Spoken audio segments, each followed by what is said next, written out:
नमस्ते दोस्तों, मैं दुर्गावती आपका स्वागत करती हूं अपने चैनल पर, जहां हम बात करते हैं नर्सिंग एजुकेशन करियर गाइडेंस से जुड़े टॉपिक पर। You are welcome. आज का हमारा सवाल है बीएससी नर्सिंग के बाद क्या करें। बहुत सारे स्टूडेंट को ये समझ नहीं आता कि अब नौकरी करें, पढ़ाई करें, आगे बढ़ें या विदेश जाएं। तो चलिए जानते हैं बीएससी नर्सिंग के बाद आपके पास कौन कौन से करियर ऑप्शन होते हैं। हम बात करने वाले हैं बीएससी नर्सिंग कोर्स करने के बाद आपके पास कौन कौन से जॉब ऑप्शन रहते हैं। तो फर्स्ट है स्टाफ नर्स की जॉब। आप बीएससी नर्सिंग कोर्स करने के बाद स्टाफ नर्स की जॉब कर सकते हैं। इसके लिए गवर्नमेंट की तरफ से पोस्ट निकलती है। पोस्ट का नाम है staff nurse grade 2 nursing officer. जो गवर्नमेंट की तरफ से स्टाफ नर्स की वैकेंसी निकलती है, उसकी भर्ती कहाँ होती है। फर्स्ट है एम्स हॉस्पिटल में। एम्स का फुल फॉर्म है all India institute of medical science. Second है ESIC, इसका फुल फॉर्म है employees state insurance corporation. Third है RRB नर्सिंग। फोर्थ है स्टेट हेल्थ डिपार्टमेंट। फिफ्थ है डिस्ट्रिक्ट हॉस्पिटल्स। नेक्स्ट हम बात करते हैं जो गवर्नमेंट की तरफ से स्टाफ नर्स की वैकेंसी निकलती है, उसकी क्वालिफिकेशन क्या रहती है। क्वालिफिकेशन है बीएससी नर्सिंग या जीएनएम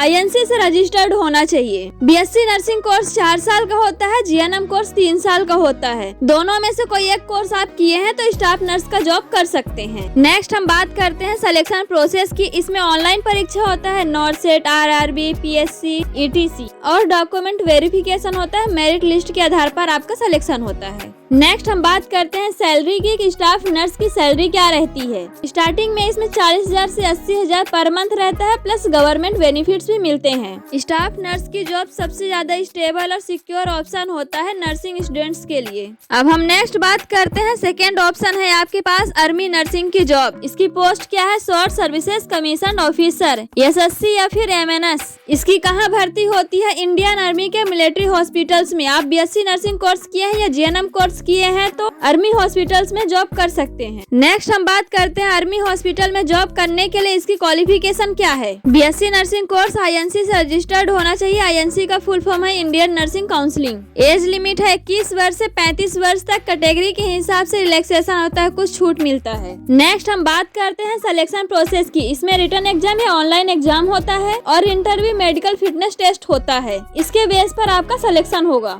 आर्मी नर्सिंग एक प्राउड जॉब है जहां आपको सैलरी के साथ रिस्पेक्ट और देश सेवा का मौका मिलता है। नेक्स्ट ऑप्शन है आपके पास railway nursing RRB nursing staff की जॉब। इसकी पोस्ट है स्टाफ नर्स इंडियन रेलवे। कहाँ भर्ती होती है, railway hospital and health units में। बीएससी नर्सिंग कोर्स या जीएनएम कोर्स करने के बाद आपको रेलवे हॉस्पिटल में जॉब करने का मौका मिल सकता है। इसकी क्वालिफिकेशन है बीएससी नर्सिंग या जीएनएम INC से रजिस्टर्ड होना चाहिए।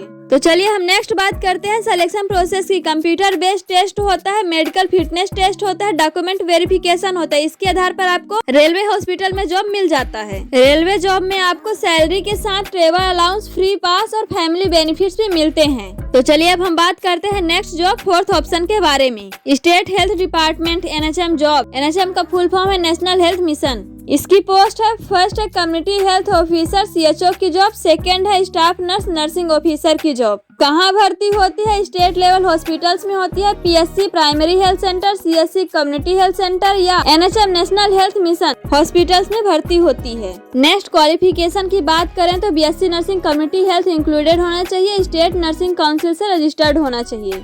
नेक्स्ट सिलेक्शन प्रोसेस की बात करें तो state level PSC NHM exam होता है। मेरिट और इंटरव्यू की बेस पर आपका सिलेक्शन होता है। CHO की जॉब मोस्टली रूरल एरियाज में होता है, जहां आपको पब्लिक हेल्थ सर्विसेज का एक्सपीरियंस मिलता है। तो चलिए अब नेक्स्ट जॉब के बारे में बात करते हैं ESIC ESI hospital nursing officer के बारे में। इसकी कहाँ भर्ती होती है, एम्प्लॉयज स्टेट इंश्योरेंस कॉर्पोरेशन के हॉस्पिटल में। इसका क्वालिफिकेशन है बीएससी नर्सिंग कोर्स या जीएनएम कोर्स INC से रजिस्टर्ड होना चाहिए। नेक्स्ट सिलेक्शन प्रोसेस की बात करें तो ऑनलाइन एग्जाम होता है और डॉक्यूमेंट वेरिफिकेशन होता है। सैलरी की बात करें तो 45,000 से 75,000 पर मंथ सैलरी होती है। ESIC एक सेंट्रल गवर्नमेंट जॉब है जिसमें परमानेंट पोस्ट और प्रमोशन का अच्छा स्कोप होता है। अब हम नेक्स्ट बात करते हैं 6 नंबर ऑप्शन जॉब की, nursing job award foreign countries के बारे में। आप बीएससी नर्सिंग या जीएनएम कोर्स किए हैं तो दूसरे कंट्रीज में भी जाके जॉब कर सकते हैं। पॉपुलर कंट्रीज के नेम है UK, Canada, Australia, Germany, new etcetera. Next qualification की बात करें तो बीएससी नर्सिंग 4 साल का कंप्लीट होना चाहिए। विथ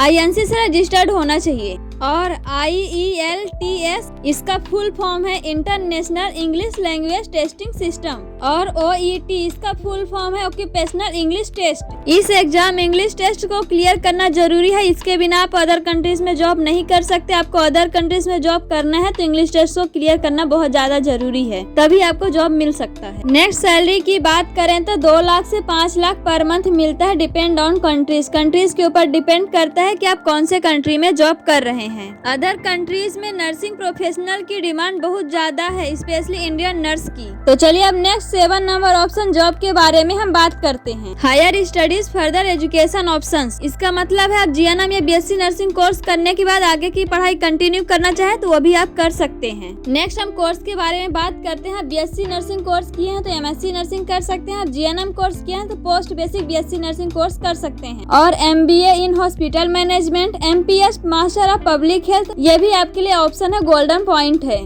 आप जॉब के साथ साथ आगे की पढ़ाई कंटिन्यू करना चाहते हैं तो ये ऑप्शन आपके लिए बेस्ट है। नेक्स्ट बात करते हैं टॉप कॉलेजेस के बारे में। MSc nursing post basic BSc nursing course करने के लिए टॉप कॉलेजेस के नेम हैं AIIMS, PG, IMER, JIPMER, government colleges and private universities. आप गवर्नमेंट कॉलेजेस या प्राइवेट कॉलेजेस भी MSc nursing post basic nursing कर सकते हैं। हायर स्टडीज से आप lecturer, nursing tutor, researcher, hospital manager या पब्लिक हेल्थ एक्सपर्ट बन सकते हैं। नेक्स्ट बात करते हैं 8th जॉब ऑप्शन के बारे में। Private sector NGO job. NGO का फुल फॉर्म होता है नॉन गवर्नमेंटल ऑर्गेनाइजेशन, मतलब यह वो संस्था है जो गवर्नमेंट नहीं चलाती लेकिन लोगों के हेल्प के लिए काम करती है। जब तक आपका गवर्नमेंट हॉस्पिटल में जॉब नहीं लगा हुआ है तब तक आप चाहें तो किसी प्राइवेट हॉस्पिटल में जाके जॉब कर सकते हैं। वहाँ ज्यादा पैसा तो नहीं देते लेकिन 8 से 10 हजार आपको आराम से मिल सकता है। NGO का मेन फोकस होता है health education, women empowerment, child care, old age support, village development जैसे एरियाज में काम करना। और गुड न्यूज ये है कि BSc नर्सिंग स्टूडेंट्स के लिए NGO में जॉब मिलना काफी इजी होता है, क्योंकि हेल्थ प्रोजेक्ट्स में नर्सेस की बहुत ज्यादा जरूरत होती है।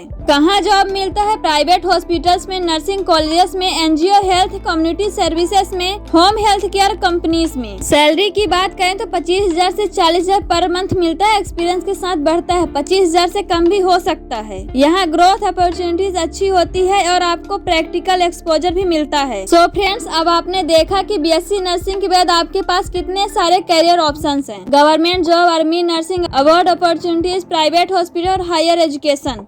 आपको कौन सा ऑप्शन बेस्ट लगता है कमेंट में जरूर बताएं। अगर वीडियो हेल्पफुल लगी हो तो लाइक, शेयर और सब्सक्राइब फॉलो जरूर करें। मैं मिलती हूँ नेक्स्ट वीडियो में एक नए नर्सिंग टॉपिक के साथ। Thank you so much for watching.